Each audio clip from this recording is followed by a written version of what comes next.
Hey everyone, welcome back to another episode of Ask GN. We're on episode number 110 now. And as always, you can leave your questions in the comment section below if you'd like them to be addressed for the next episode. And my co-host Snowflake here is out of frame. You'd think she's had enough camera experience at this point to know where to go. So anyway, you can leave your questions down below. We will also have a special Patreon Ask GN episode on patreon.com/gamersnexus. You can get access to that. And for those, you can leave your questions in the Patreon Discord. Otherwise, we'll take a mix of questions from the Discord and from the comment section of the previous episode, from the comment section below, and address them for this time. There's fur in front of me. Before that, this video is brought to you by Thermal Grizzly's Conductonaut Liquid Metal. Conductonaut is what we've used in all of our liquid metal and delid thermal tests, capable of dropping CPU thermals significantly when replacing the stock thermal interface. Lower CPU thermals don't just allow better overclocks, but also lower noise levels because the transfer efficiency is increased. The mix of gallium and indium makes for a thermal conductivity of 73 watts per meter Kelvin, outclassing traditional pastes significantly. Learn more at the link in the description below. So that was Snowflake, the CEO and founder of Gamers Nexus. She doesn't normally come to the office for these shoots because, well, that's what having employees is for, isn't it? This is the series where I break my rule of not ever using question marks in headlines. And that's because we are answering literal questions from viewers today. And we have a couple of Patreon special Ask GNs that are up on the secondary channel already, on the GN Steve channel. If you want access to those bonus episodes where we take a couple of extra questions and throw them together in between shoots for other stuff, we have two new ones we published in the last month or so, and you can go to patreon.com/gamersnexus to get access to the bonus behind the scenes videos or to the extra Ask GNs, which now that Keegan's been on more or less full time, that he's gotten out of school, we're finally able to meet the capacity to produce more of this stuff. All right, so the first question is from, I believe it is Troeteimarsch. And, or Trota maybe. Arsh says, hey Steve, why is your YouTube 60 FPS smoother than Der Bauer's? Well, first we need to get an image of Der Bauer on the screen. It's very likely that nobody knows who he is. He's a small-time YouTuber. I'm sure he'll make it someday. And I'm sure he'll be able to afford the very nice things that he wants, like his GTR with a special paint job on it. But I'm gonna leave that there. Why is our 60 FPS better than Der Bauer's? It's pretty simple. It's because I'm better than Der Bauer. Next question. Also, we're probably going to see him at CES, so I look forward to hearing about what I just said there. Next question is from Cmoney. Cmoney says, this was on the Discord, I think. So with 14 nanometer being a bottleneck to Intel's success, how can they have a successful launch next year, or 2020 at this point, if they're having issues on both the server side and the consumer side for actual inventory? Excellent question. I will try to answer what Intel has had trouble to answer. So let's take a second, I guess, to look back at AMD. AMD was in a not so different situation for different reasons, but similar situation. AMD had to ask itself the same question. Its bottleneck was more money and engineering resources than anything. AMD is splitting between two major silicon components. It didn't really have any money at all before Ryzen. It's still obvious, it's got some debts to pay off, but things are looking a lot better though. But AMD's bottleneck was financial limitations, engineering resources. How do you out-engineer Nvidia, which can sink $1 billion literally into one architecture, and also has employees dedicated to only GPUs, and Intel, which has employees only dedicated to CPUs, and has a market capitalization of, I don't even know anymore, but last I looked at it many years ago, it was $144 billion, and I'm sure it's much more now. So how do you deal with that? Well, AMD's solution was to produce a product that is semi-modular, as you all know, and it's brilliant in a way, but only because it worked. So going with a non-monolithic, a chiplet approach, allows AMD to produce a product which is scalable across server, desktop, all this stuff. I'm reciting things that you all know, I think, but just to get everyone up to speed. And in a way, AMD might have known it had a good product with the first Zen launch, but it was also throwing darts at a wall. And AMD was dealing with a known position in the industry where for the FX series, it was more or less globally mocked and ridiculed.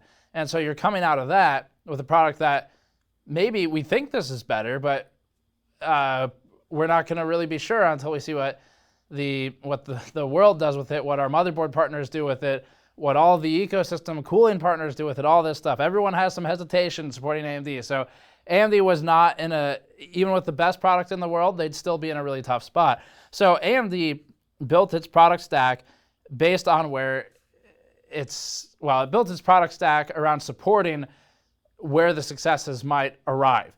And that might be in server, it might be in desktop. But either way, AMD was able to sort of pivot to focus on one of those two by just reallocating where the chiplets are going.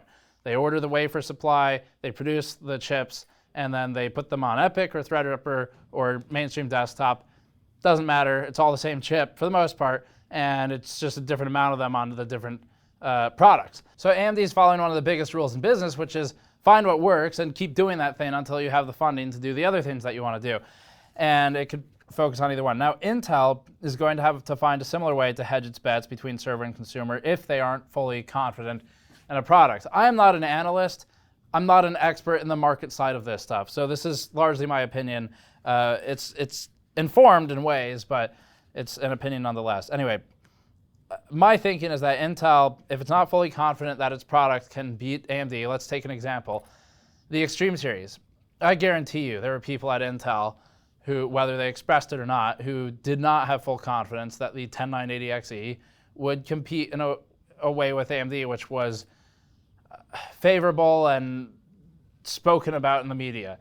I have a feeling that Intel was aware it would not be regaled with praise over the 10980XE.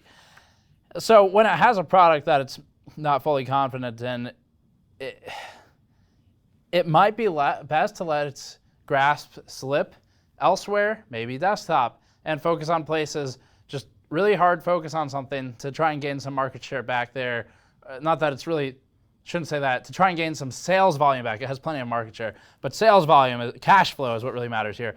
So to answer your question as best as I can, I think what I need to see from Intel is that it has recognized it can't just charge the same prices as it once did for products which are no longer as, the consumer is no longer as pigeonholed into buying those as they once were. The products, like let's take the 9700K and the 9900K, those are both objectively good. Just like the 3970X is objectively good. That doesn't mean you should buy it, obviously, we all know that. So Intel, I think, has to break away from the, but it's a good product, and compared to our other ones, this price makes sense, and has to instead go, but it's a good product, and compared to its competitors, this price actually doesn't make sense, and we need to bring it down. So that's number one thing I need to see from Intel. Now, changing the price when you have limited supply, well, that's a different story entirely, really. But other needs, they have to get a new process going. It has to be 10 nanometer or whatever it may be, or start leveraging other fabs to start making the product. They've gone back to 22 where possible with some things like chipsets. So it's a hard question that I'm not qualified to answer, but I really think it's, let's just ignore the supply issue. What does Intel have to do to get consumer trust back? I'm better qualified to answer. Ignoring supply, Intel has to do things like stop making so many damn sockets and chipsets for every new product. AMD has proven that you can make a socket which is compatible in a forward-looking way without screwing over your motherboard makers, because you can still just rebrand the chipset. Look at X370 and X470. It worked. And in that regard, the motherboard makers can still make their money. They can still put out a new product, so it's not stale. But the consumers have an upgrade pathway now. And when your goal is to sell CPUs, that's important. It will move more CPUs if people can sit on their motherboard for an extra generation. So we need to see stuff like that. Pricing, Intel's got to get over some of its hubris. But anyway, it's a tough question. And I think new process has to happen as well. Next one was from, oh, is this actually from Cmoney as well? This is also from Cmoney, although we have some other ones coming up from YouTube viewers too. Cmoney says, if you could interview anyone from outside of the hardware space, whom would it be? Excellent question. Living, I've got, I think, two choices.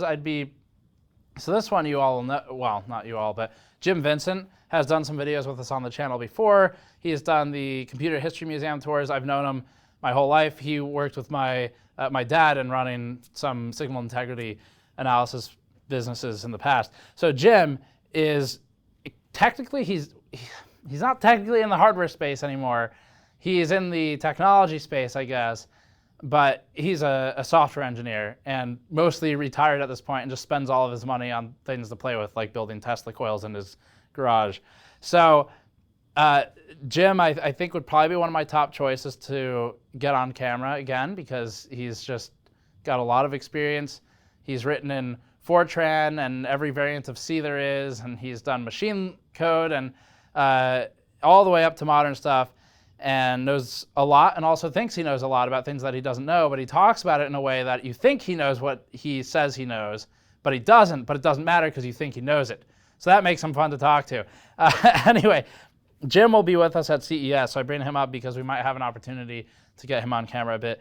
Another choice would be Tim McIlrath from Rise Against. I'd be really curious to know kind of what keeps them going. How do they keep their content, which is music, fresh, without diluting the core fan base is always a challenge. And I think musicians face that challenge and have faced it for a much longer time and in a much greater way than YouTube content creators do, but it's a challenge we face as well, because we have to look at how do we keep reaching new people without distilling down the content and losing the core audience.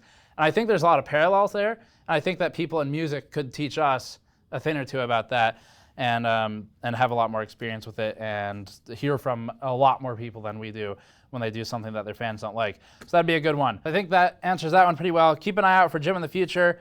Those would be my probably two immediate choices for living if I could interview anyone, people. And Jim, we can probably maybe get on camera if you all are interested in seeing an old crazy man ramble about technology. So, Streetguru says, why do companies charge so much for their own RGB fans when you can get eBay AliExpress specials for $5 to $7 rather than $25 for name brand ones? This is a good question, and I really wanted to address it because I think the prevalence of the type of product and price you're talking about has made people really kind of lose sight of some of the value of buying name brand stuff. And not all of the name brand stuff is worth buying. We tell you that in basically every video. But there's a lot that goes into it, and some of it is. And I want to kind of talk about some of the reasons, because we have unique experience with this, having now done a lot of manufacturing and working with factories and understanding the processes. So first of all, supply chain is one of the reasons that the price is higher. Let's talk about that, and then we'll get into why you should buy X versus Y. On the supply chain side, there's more links in the chain, so there's more times to get middled. The company that wants to make the fan, in a best case scenario, is also the factory or owns the factory, but that's pretty uncommon. Deepcool owns a factory that makes its own fans, for example. We saw that in one of our tours, but not everyone does. So what really happens, and Corsair does not make all of its fans, by the way. It does, well, I don't know how much I can talk about. We'll talk about it more later, next time we go to Asia. But anyway, Corsair is a good example of a company that doesn't, they have to outsource too. So the more links in the chain, the more times you get middled. I'll use t-shirts as an example like this one. So some of our shirts might cost something like 20 bucks.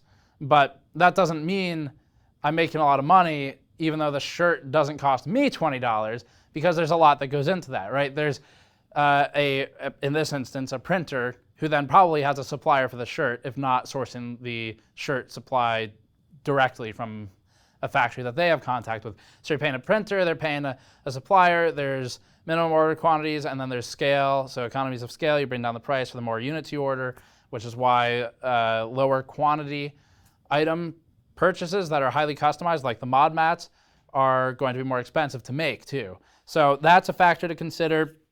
You start looking into what is the brand worth. In our instance, the brand has cost, I don't know, hundreds of thousands of dollars and 12 years of my life to produce. So what's that really worth? What kind of weight do you put on that, on the name and on the quality that's perceived of that brand? So in a case like Corsair, that has a certain brand perception, or Nvidia or AMD or whatever. Another one is you start looking at support and return policies, language localization. Some of the really big companies have localized support in potentially your language if it's not English in different countries, so that's got value to it. You start looking at things like returns that can be handled in country instead of going through AliExpress, waiting 3 to 5 weeks shipping back and forth each time. These are all more of the unseen things, especially the brand value. And again, building that brand is really expensive, so it's not always just directly in the product. But another one, there is customization that goes into a lot of stuff. Not all of it, but a lot of the stuff you buy, like CLCs, a lot of them are made by Asetek. So Asetek might supply the CLC to NZXT, Corsair, EVGA, whatever. There's a lot of them. And even though they're supplying the same base product to those companies can then customize. Some of the customizations, in our opinion, not worth it or good. You've seen that. The fractal versions of those CLCs, for example, we didn't score particularly high. They really weren't worth it. But other ones are interesting. As much as everyone knocks RGB, NZXT was the first company that was allowed to deviate from Asetek supply and make its own PCB with the LEDs and the mirror and all of that fancy stuff. And that has some value to it too. Some of them can modify fin, pitch, and density depending on which supplier for the cold plate they go to and what order quantity they have. So these are all things that affect the pricing too. There are customizations that go into it. Some companies can change the coolant to better support a lower temperature. For example, there's deployments in colder regions or remote regions for scientific research where they need a lower temperature supporting but still liquid cooling device. And I guess moving on from that too, there's also a lot of R&D involved, and something you should really remember is the fans that you see on AliExpress that are the same for $5 or $7, they might actually be the same.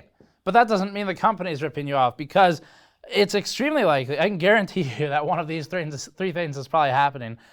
Number one, the company that you're seeing selling them on AliExpress probably benefited from the R&D of the company that originally designed them. Even if they didn't come to market first, if they're working with a supplier that undercuts them and moonlights, which happens a lot in this industry, then you end up with basically a fake product with a different name, but all of the R&D that went into it from another company. So all the sampling, all the engineering cost, all that stuff. I can also guarantee you that if that's not the case, they're probably worse in some significant way that's not immediately obvious. It could be something like plastic quality in the blades that causes it to snap really easily or develop cracks with age. We've seen that where some of the cheap fans we've purchased will actually have a blade explode with age. I think I've had 6 of them do that now. And another one, poor support or no support, might be being sold as a loss leader because Chinese factories get subsidies for shipping to the US directly. I know this from manufacturing, where if we have to work with multiple factories in China, we can ship between the factories or we can ship it to us. And if we have to ship between factories for assembly reasons and packaging a kit, the problem is we don't get the discounted shipping rates anymore because they're not subsidized, because they're all shipping between each other in China rather than shipping to the US where they get some subsidies from the government. So that's another thing you have to consider, is they can be sold as loss leaders. Really interesting, complex world that I like to feel like we have a pretty well-informed opinion on, and not even just that, but just knowledge on. Now that we've done the manufacturing, it's been really valuable to make things like the mod mats and the toolkits, which involved a hell of a lot of customization. It's just that it's difficult, and I wouldn't have that perspective without ever having made them. That said, there's a lot more about this topic too. If you have more questions on the manufacturing side of things, please let me know. We have a lot of contacts in factories, and we can probably get some answers. It's a fun topic for me. Next one. Parasec Glenkwyst said on the previous AskGN episode, said, how did you discover Buildzoid as a video source? So one of our former contacts he was at NZXT as a case designer and then Asetek as as sales. His name is Rob Teller. He worked at both those two companies. He eventually left Asetek. He's out of the industry right now, but very good at what he did for designing cases and working with engineering to talk about the coolers. I trusted his opinion a lot, and one day when he was still at NZXT, he reached out to me and said, have you seen this guy? And he sent me a link to an old Buildzoid video. He was under 10,000 subs for sure. He might have been more like, I don't know, he was in his first few videos. And kind of watched it, and I was like, wow, I can't do this. This is way better than what I can do in terms of analysis of these types of components. And I kind of want to work with this guy. So I reached out to him, I think over like a Sapphire RX 460. It wasn't even a particularly good card, reached out to them and said, hey, could we contract with you? Can we pay you to do what you're doing? And we'll provide the board photos and we'll edit the video if it needs it, which it often doesn't, but we at least add the timestamps, stuff like that, do all of the back end work on it. And you make the videos just like you're doing now, and we'll pay you for it. And so that's how we started working with them. But yeah, Rob Teller sent me the link to Buildzoid, and I thought his content was extremely good, and I wanted to have some of that content on our channel, but I thought there's absolutely no point in trying to compete with this because I can't do it better. And to try and learn enough to do it better would dilute our other content. So might as well just pay this guy. He seems pretty cool. And Buildzoid's been really good to work with. So great question. Next one is from IceDreamer, who says, reviewers such as yourselves often have great suggestions for improving products thanks to your broad perspective. How extensively do manufacturers seek your advice before finalizing products? Is the amount they do so increasing, and do you think it would be a good thing for industry and customers alike if company outsiders gave input partway through the development process more often? It's a really good question that we deal with a lot, actually. So we do get asked for our perspective a lot more, and there's kind of, especially from the case makers, I would say companies like Intel, AMD, and Nvidia, the individuals with whom we work most regularly there might ask for our opinions on a product coming up, but by the time they're asking, it's too late to change anything anyway for the most part. Now, sometimes they can change some stuff on the launch side, so maybe changing kind of like when it launches, or I'll give you an example. If a company is wondering, hey, we're thinking of launching this product at this specific time, do you know of any major conflicts that might cause issues? For example, we had a company based in Europe ask us about launching a product during, I forget which US holiday it was, and we were kind of like, well, I mean, that's fine, but you're going to run into issues with people complaining about whatever the holiday was at the time. More importantly, though, the companies that actually ask for real feedback are typically case companies and cooler companies. And the case companies will ask a whole lot of questions that we answer, but again, it might not matter because normally my answers are like, well, I don't like any of it, and here's what I would change, and it involves changing all of the tooling. And at that point, they're just like, well, we already did all the prototyping, and we have $600,000 invested in the tooling, so unfortunately, we can't make these changes. Is there anything else you might change that costs a little less and wouldn't be a new product? And so then we can go, okay, maybe these few things, but at this point, we can't really give you an answer without testing it. And that's kind of where it stops, because the best case is we'll see prototypes at a trade show. That's where we can actually provide some real feedback. When they're just sending us renders, there's not a lot I can do. I can try, but I find that a lot of the time, the PMs who ask us for feedback are really interested and genuinely want to hear the feedback, but then they can't really act on it until maybe the next one because it's too late for this one. So that's always a big problem. But trade shows, we get asked a lot. Here's a prototype. You can't film it. Can we get some opinions on this? And we'll try and help out with that. I don't charge for that. I just do it because I'm basically in their booth already, and they throw it at me. I'm like, well, that looks stupid, but this thing's kind of cool. The Lian Li Landcool 2, we looked at probably a year or two before it came out with Der Bauer, actually, and provided some feedback to Lian Li's CEO, Jameson, and tried to help with the pricing we thought was more appropriate, and he stuck to it. It's really good about that, and some of the features we thought needed to go, and some of them were changed, and some were improved, and whatever. So yes, we had a company reach out recently after a case review and say, we noticed your thermal data looked like this, and so we did some prototyping in-house, and we were able to fix some of these problems by changing the hole size on the mesh ventilation. Can we send you a new mesh filter and have you try it out? And our answer is, well, yeah, and if you send it, we can make a content piece on it. So the answer is yes, but not every company. It's mostly case and cooling products where I think we've established a pretty good name. Silicon products, it's not like anything we say matters because the people making those are so much smarter and more informed and experienced with what they're doing than us that it's just laughable to even think that we could provide any input beyond maybe here's what the community would think, here's what the enthusiast community would think. here's a bad launch window, here's a good launch window. It's all just kind of community-focused stuff at that point, and no one cares what I say about that. So case and coolers, yes. Next one, and there's probably more I could add on that topic, but off the top of my head, I don't know. I have to think about it a bit more for other examples, but those are my best ones. Let's do maybe 2 more here. This one's good. I can make it kind of quick. Rob asks, speaking of automated versus hand constructed on the last video for AskGN, during your factory tours, what surprised you the most that was machine made, and what about the most that was handmade? Handmade USB Type-C cables that blew my mind. I had no idea. Each technician can do about 6 per hour of just the I guess the splaying process of separating the wires out from within the housing, and that's just that part of the process. So there's still all the other stuff involved in the video that we showed of the factory tour, but I did not think that would be done by hand. It makes sense. The machines don't have the dexterity, we'll call it, to do it, but it's also insane because that's really tedious, difficult work, and it's a hard job.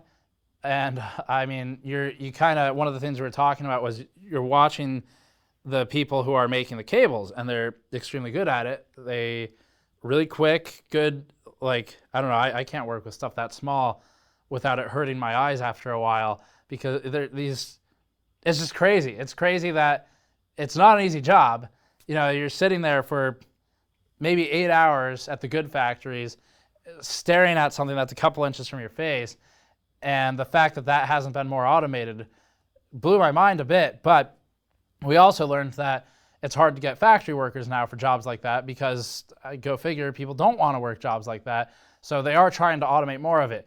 Starbucks, I think, was one of China's top employers in the last year because it's a service industry job that, you know, you go to Shenzhen, and a lot of the factories do have staffing issues now and manpower issues because people don't want to work the jobs. Another one that was surprising to me, at a case factory, I'm not going to specify which one, but there was a case factory we went to. We've been to basically all of them, so good luck guessing. But in one of the case factories we went to, there was a guy whose only job was to flip a panel. And on the other side of the room, they had replaced that job already with a machine. They wanted another one for his location, and honestly, it looked like he would probably be fine with giving that up. But the factory floor was almost entirely machines, and there may be 2 people in there. And this guy's job was to stand between 2 machines, one which I think maybe like did a punch or a stamp, and then took an arm, moved the panel to a platform that he then took the panel, literally flipped it over, and then fed it to the next machine. And that was the job. And that's another one where machine versus handmade, I was kind of shocked to see that was still done by hand, because, I mean, they already had machines doing the job, and it really doesn't look like a fun job. So out of the things to automate, that seems like it would be one of them. And then if they really have a staff shortage, they could reallocate that person somewhere else. Anyway, machine-made stuff, all the factories we went to that did motherboard stuff were excited to show us the new PC automated test bench assembly things where it's all R&D, so some of it we could film, but the brand new stuff we weren't allowed to film. I think we got one shot zoomed out at the Gigabyte factory, I think, that we were allowed to show. I don't know if it might have been MSI, but one of the 2 factories had a machine set up that would assemble the test bench. So it would assemble CPU, cooler, RAM, socket the GPU, all that stuff, and it was built for rapidly testing video cards that came off the line or motherboards so that they could validate if they're able to ship or not. Let's do one last one. I am going to do, we'll do this one too for fun.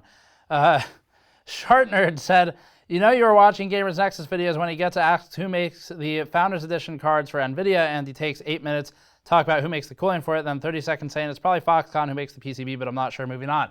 Yes, that was the last one, and I did confirm it's Foxconn. Next one, Ransom Puppy said, my main question, if not answered, is why is it that CPU fabs produce the wafers for the CPUs in a circle? Is it just easier, or is there another reason? I wonder this because with a circle there would be parts of silicon that wouldn't be complete die, as I would think, that's correct, around the edges. Therefore, possibly wasted materials used in making of the wafer. So I sent this to David Cantor, who's probably the most educated person we've ever worked with on this channel. And David Cantor does silicon analysis.